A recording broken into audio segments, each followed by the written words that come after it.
Como adormecer rápido tendo insônia? Faça isso e o sono virá em 2 minutos. Neste vídeo, vou contar o que impede um bom sono e como lidar com isso. Também vou falar sobre como, quando uma pessoa começa a lutar contra a insônia, ela comete uma série de erros lógicos que pioram ainda mais a insônia. Forma-se um ciclo vicioso. Algum motivo provocador, insônia, a pessoa começa a lutar contra ela. Existe um ditado que diz que não haverá guerra, mas haverá uma luta pela paz tão grande que não restará pedra sobre pedra. Então, a luta contra a própria insônia pode às vezes ser mais destrutiva do que a própria insônia. Vou dar alguns bons conselhos que permitirão lidar com a insônia muito mais rapidamente, mais facilmente e sem essas consequências pesadas para a pessoa. Assista a este vídeo até o final e você descobrirá quais são os mitos sobre o sono, por que eles nos impedem de dormir e como lidar com eles. Algo provocou um mau sono na pessoa. Bem, agora temos estresse suficiente, é a causa mais comum, estresse banal e distúrbios do sono. Existe uma expressão, sono reativo. Parte das pessoas reage precisamente à perturbação do sono, ao fato de estarem estressadas. Bem, a imagem clássica é quando uma pessoa acorda e não consegue dormir, ou até mesmo esperando algum evento e não necessariamente tem que ser ruim. Por exemplo, você pode estar aguardando um casamento ou aniversário e não conseguir dormir a noite toda devido à antecipação. Isso é o que chamamos de sono reativo, quando a excitação mental diminui a qualidade do sono. Mas em algum ponto de nossas vidas, surge uma situação de estresse prolongado que piora o sono quase todos os dias. E é aqui que, infelizmente, se inicia um processo vicioso, onde a pessoa luta contra a insônia, mas comete erros lógicos que agravam ainda mais a insônia. Primeiro, a pessoa se deita, mas não consegue dormir. O que ele faz? Tenta. Uma noite, 2 noites, 3 noites. Basta tentar por 2, 3 semanas e não dormir, uma forte resposta condicionada ao medo de dormir se formará em uma pessoa. E o problema é que mesmo a causa original que causou a perturbação do sono pode passar, mas o reflexo que se estabeleceu permanece. Uma pessoa pode desejar dormir, mas ao decidir ir para a cama, o sono desaparece como se fosse levado. Este é o exemplo clássico do medo condicionado de não conseguir dormir. Onde alguém se encontra ao tentar pegar no sono? Na cama. E a própria cama começa a ser associada à insônia. Coloque um homem saudável na cama, ele vai cochilar em 15 minutos, vai adormecer em meia hora mesmo que não queira dormir. Porque ele pensa, ó, meu querido travesseiro, colchão e toda a cama. Isso é sono, e ele adormece maravilhosamente. O que ocorre com alguém que desenvolve um reflexo de temor de não conseguir dormir, associando a cama à insônia? A pessoa deita-se já temendo não dormir, pensando que o colchão é ruim, o travesseiro é horrível, a iluminação e ventilação estão inadequadas, e ainda tem o parceiro ao lado, roncando e dormindo. E o reflexo condicionado estabelecido impede a pessoa de dormir normalmente. E na próxima etapa, o sono em si representa um processo cíclico, e a cada 2 horas temos um ciclo de sono repetido. Primeira, segunda, terceira fase, depois o sono, movimento rápido dos olhos, sonho, e então o despertar fisiológico. Qualquer pessoa saudável acorda 3, 4 vezes por noite de tal forma que chega ao seu conhecimento. Ele abre os olhos por alguns segundos, se mexe, muda de posição. Nós, por exemplo, ao conduzir pesquisas, vemos que ele acordou, perguntamos se ele havia acordado de manhã. Ele disse não. Agora imagine o que acontece com uma pessoa que tem um reflexo de medo de adormecer. Cama insone se ele acordar fisicamente em 2 horas e isso chega à sua consciência. O que ele pensa? Oh, horror, pesadelo, catástrofe. Eu não vou dormir, isso desperta o homem. Reação ao estresse. O homem acorda e não pode, digamos, dormir por 10 minutos, 15 minutos, 20 minutos. Aliás, dê um like neste vídeo, se o que eu digo corresponde ao que você sente. Escreva, talvez, nos comentários se você desenvolveu um reflexo de medo de não dormir, cama, insônia. Ou com que frequência você acorda no meio da noite. E eu leio tudo isso. E tentarei talvez dar alguns comentários sobre como lidar com isso. Então, vamos lá. A pessoa começa a acordar no meio da noite. Acabam tendo problemas para dormir, acordando no meio da noite. O que está em sua mente? Ah, que terror, sou insone. Precisa tentar conseguir. Precisa se deitar mais cedo e acordar mais tarde. Precisa descansar nos fins de semana, talvez, se possível, tirar uma soneca durante o dia. Ou seja, tentar passar mais tempo na cama tentando dormir e de alguma forma conseguir o seu sono. Não acontece que uma pessoa durma bem suas 8 horas e passe 3 horas apenas se virando na cama, que são extras. Se ele fica na cama, digamos, 11 horas, então o sono de 8 horas se espalha por todas essas 11 horas, os problemas com o sono aumentarão ainda mais acordando no meio da noite. Não serão 3, 4, serão 10, 15, 20, 30. Ou seja, essas 3 horas extras que a pessoa passa na cama, mesmo que a pessoa não esteja dormindo, isso afeta todo o sono. E surge o próximo grande problema. A pessoa não se lembra quando está dormindo. Ou seja, se ele dormir bem, ao fechar os olhos, já é manhã quando abre. Ele não recorda do sono, mas lembra quando está acordado.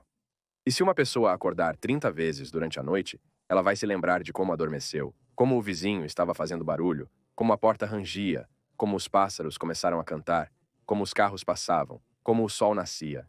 Ou seja, ele terá a sensação de quase total insônia por causa desses frequentes despertares. E o que a pessoa pensa? Bem, eu costumava ficar 8 horas na cama, e isso era suficiente para mim. Agora eu fico 11 horas na cama, mas durmo lá. Agora eu fico 11 horas na cama, mas durmo lá 1 ou 2 horas. Agora eu fico 11 horas na cama, mas durmo lá. Agora eu fico 11 horas na cama, mas durmo lá 1 ou 2 horas, no máximo 3. No máximo 3. Agora eu fico 11 horas na cama, mas durmo lá. Agora eu fico 11 horas na cama, mas durmo lá 1 ou 2 horas, no máximo 3. No máximo 3. Portanto, não durmo o bastante. E, ao mesmo tempo, uma pessoa assim não consegue dormir durante o dia. Por quê? Porque ele geralmente recupera o sono à noite. Apesar de ser interrompido e não ter alta qualidade, ele é suficiente. Às vezes, uma pessoa até dorme mais à noite do que precisa. Portanto, uma pessoa com insônia afirma: Doutor, é um paradoxo. Eu conseguia dormir à noite e cochilar durante o dia. Mas agora não durmo nem de dia nem de noite. Vou morrer logo. Dê-me um comprimido já. E essa é a situação que acaba levando a pessoa a começar a perceber o sono como uma doença. Mais hormônio do estresse é produzido à noite, adrenalina, cortisol, o sono se torna super leve. Literalmente algo ocorreu. Uma mosca passou, os olhos se abriram. O vizinho se mexeu, os olhos se abriram. Algo fez um barulho, os olhos se abriram. Isso indica que o indivíduo começa a ter um sono leve. E na próxima etapa, há uma sensação de que a pessoa está dizendo: Doutor, eu não dormi por 3 dias, eu não dormi por 2 semanas, eu não dormi por um mês. Ele acredita que não está dormindo, mas está. Esse é um fenômeno de alteração na percepção do sono. E na última etapa, a chamada catástrofe da insônia. Ou seja, eu sempre converso com os pacientes. Digo, ouça, como se sente uma pessoa que acha que tem câncer no cérebro? A pessoa geralmente diz que, claro, não importa. Sim, eles dizem a ele, o que você está falando? Se recomponha, vamos dar uma volta. Que passeio, estou reagendando o compromisso pela 3ª vez. Isso é chamado síndrome hipocondríaca, onde alguém acredita que tudo está péssimo e que irá morrer logo. Então, é assim que a síndrome hipocondríaca se desenvolve em uma pessoa em resposta a essa insônia. E a pessoa pensa que sua vida acabou, que é uma catástrofe, que nada ajuda. E isso, por si só, desadapta ainda mais a pessoa, porque ela começa a experimentar um horror sem fim novamente. E o estresse, o pânico, a depressão. E, infelizmente, é muito difícil sair desse círculo vicioso. Mas é viável, e fornecerei orientações sobre como proceder. E o método mais eficaz de tratar a insônia, você ficará surpreso, é a restrição do sono. Na verdade, limitando o tempo passado na cama. Quando um paciente com insônia vem até mim, ou uma paciente, e diz: Doutor, eu fico na cama 10, 11 horas, mas só durmo 5. E, claro, insônia grave. Pergunto: dormiu quanto antes da insônia? Bem, a pessoa diz: 7. Então, limitamos o seu tempo na cama, por exemplo, para 6 horas. Como assim? O que é isso? Não te obriguei, vocês afirmaram que só dormem 5 horas. Então te dou 1 hora a mais. O que realmente está ocorrendo?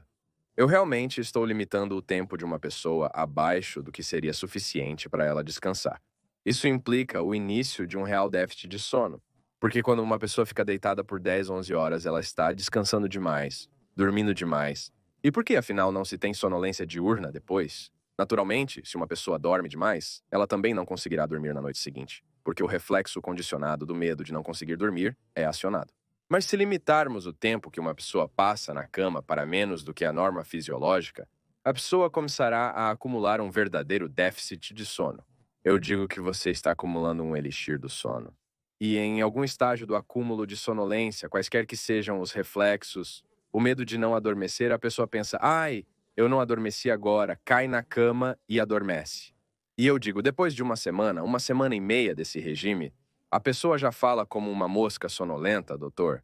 Eu, por exemplo, percebi que quase não preciso dormir. E acontece que eu posso dormir e só estou esperando como se eu pudesse chegar a essa cama e vocês não me deixam dormir. E quando eu adiciono 15 minutos de sono após uma semana ou duas, a pessoa diz, doutor, obrigado, muito obrigado. E eu só adicionei 15 minutos. E sim, eu gradualmente aumento o tempo de sono, mas nunca deixo a pessoa dormir de uma vez.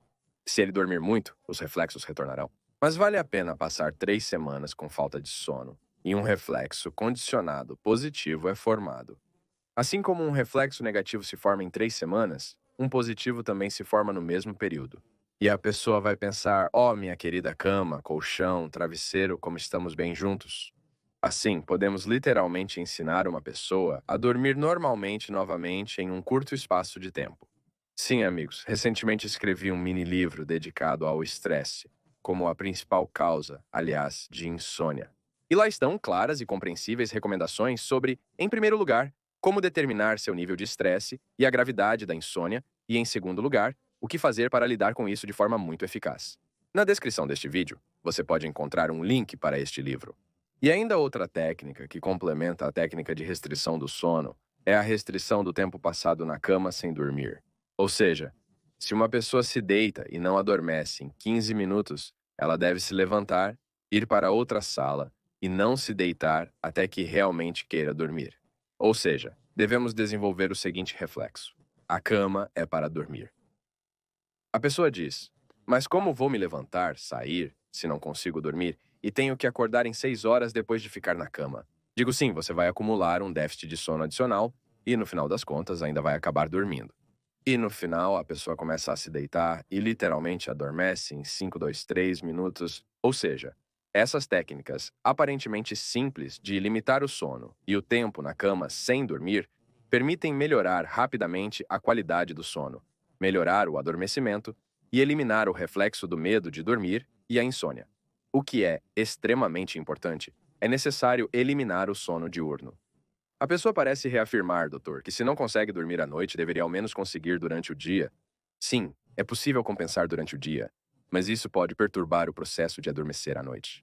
Se discutirmos o sono diurno, ele pode ser benéfico se for breve, cerca de 20 e 30 minutos, pois refresca e possibilita trabalhar à noite ou ter uma segunda metade do dia ativa, sem prejudicar o sono noturno. Portanto, sim, é possível tirar uma soneca durante o dia. Agora estou desmascarando mitos que você, em primeiro lugar, conhece, e, em segundo lugar, provavelmente age de acordo com esses mitos, o que prejudica seu sono.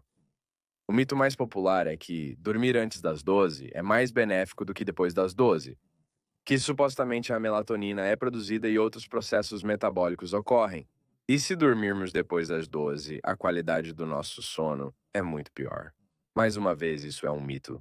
O principal é seguir a rotina. Você pode ir para a cama às 10 da noite e acordar às 6 da manhã, ou pode ir para a cama às 2 da manhã e acordar às 10 da manhã. É importante manter uma rotina, a duração geral do sono, que é necessária para você descansar adequadamente, bem como a chamada exposição à luz. Ou seja, quando você está dormindo, deve estar escuro, e quando você está acordado, deve estar claro. E com a ajuda da iluminação artificial, podemos enganar completamente nosso corpo, e ele viverá exatamente de acordo com as horas que definimos para ele. Outro mito é que os sedativos, como a valeriana, são bons remédios para dormir. Enfim, quero dizer que se você acredita em algum placebo, tomou e dormiu, sim, o efeito placebo funcionou. Mas aqui, interessante, ele geralmente é curto. Fui aconselhado a tomar um remédio herbal que funcionou bem, mas parou de fazer efeito após 3, 4 dias, ou uma semana no máximo. Esses são os efeitos clássicos do placebo, que rapidamente param de funcionar. O que pode ser dito sobre esses medicamentos? Eles têm um efeito calmante, mas não sonífero. Portanto, devem ser tomados não antes de dormir, mas 3 vezes ao dia. O sistema nervoso se torna mais estável e, como resultado, a pessoa dorme melhor. Esta é a sua ação farmacológica direta. Quais métodos ajudam você a dormir melhor? Por favor, escreva nos comentários e eu vou ler tudo isso do meu lado e talvez comentar algo em resposta. Outro mito que, infelizmente, é reforçado tanto por empresas farmacêuticas quanto por médicos é que a insônia crônica pode ser curada com medicamentos para dormir. Você perguntaria, o quê? Afinal, quase todos os médicos receitam esses remédios. Infelizmente, a maioria dos médicos não sabe como tratar a insônia crônica. Na verdade, se temos um distúrbio do sono, um sintoma de insônia, bem, pareceria que um medicamento para dormir ajudaria. Sim, enquanto você estiver usando, pode aliviar a insônia. Mas na insônia crônica significa que há alguma razão que causou essa insônia. Simplesmente eliminar o sintoma. Sou sempre comparado a redutores de febre. Se você está com febre alta por 3 dias e toma redutor de febre, é provável que seja uma infecção respiratória aguda, que passará em uma semana. Se você tem febre alta por 3 meses e apenas continua tomando um redutor de febre, a pessoa pode ter tuberculose ou talvez tenha algum tipo de tumor ou algumas doenças sistêmicas graves, das quais ele pode simplesmente morrer, e você estará apenas reduzindo a febre sintomaticamente. Então, com insônia, prescrevendo cronicamente soníferos, removemos o sintoma, mas a dependência física e psicológica dos soníferos se desenvolve, e com o uso prolongado, os próprios soníferos ainda mais deterioram a qualidade do sono. E a retirada desses soníferos leva a uma insônia recorrente, ao fenômeno chamado de retirada, quando fica ainda pior do que era antes. Na insônia crônica, é crucial não apenas prescrever um sonífero, mas realizar uma investigação completa, diagnosticar com precisão, tratar a causa e, possivelmente, evitar a prescrição de um sonífero. E, claro, a substância mais comumente usada pelas nossas pessoas para dormir melhor é o álcool. Por mais estranho que pareça, é claro, há uma opinião geral de que o álcool é prejudicial. E em grandes quantidades, eu direi isso. Naturalmente prejudica e reduz a qualidade do sono. Mas é interessante, nos cigarros está escrito: fumar prejudica a sua saúde. Qualquer dose de nicotina é prejudicial. E nas garrafas de álcool eles escrevem: o consumo excessivo de álcool é prejudicial, o consumo excessivo de álcool é prejudicial à sua saúde. Se pegarmos um adulto saudável, bem, relativamente saudável, a dose de álcool até 30 mililitros de álcool puro é aproximadamente 200 a 250 gramas de vinho seco. Ela tem um efeito tranquilizante e calmante e também pode melhorar o sono em princípio. Bem, ainda dirão que qualquer dose de álcool não é muito útil. Os soníferos são todos úteis? Leia as instruções, é uma lista de possíveis efeitos colaterais e complicações. Existe um ditado em inglês que afirma que ninguém morre de insônia, porém milhares morrem por soníferos. Isso, por assim dizer, é um problema, pois sempre precisamos avaliar benefícios e riscos. Então, voltando ao álcool, pequenas doses podem potencialmente, em certas situações, reduzir um pouco o estresse. Mais grandes doses, o próprio álcool é metabolizado mais rapidamente, mas os produtos de sua metabolização, acetaldeído, têm um efeito excitante e tóxico. E há uma expressão conhecida: o sono de um bêbado é curto e inquieto. Ou seja, a pessoa se adormece mais rápido, mas acorda no meio da noite, começa a se agitar, tudo está ruim para ela. Além disso, o álcool ainda agrava a síndrome da apneia obstrutiva do sono e a hipóxia noturna. Em um vídeo separado, tenho muitas informações sobre a doença da apneia do sono. E se for um caso grave de apneia do sono e uma grande dose de álcool, você pode simplesmente morrer durante o sono, nessa situação, se você for consumir uma grande dose de álcool com apneia do sono. Queridos amigos, assim, eu contei, em primeiro lugar, sobre como os reflexos condicionados negativos são formados e como lidar com eles. Desmascaramos alguns mitos e também como lidar com eles. E espero que isso permita que você melhore significativamente a qualidade do seu sono, se você aplicar essas recomendações em sua vida.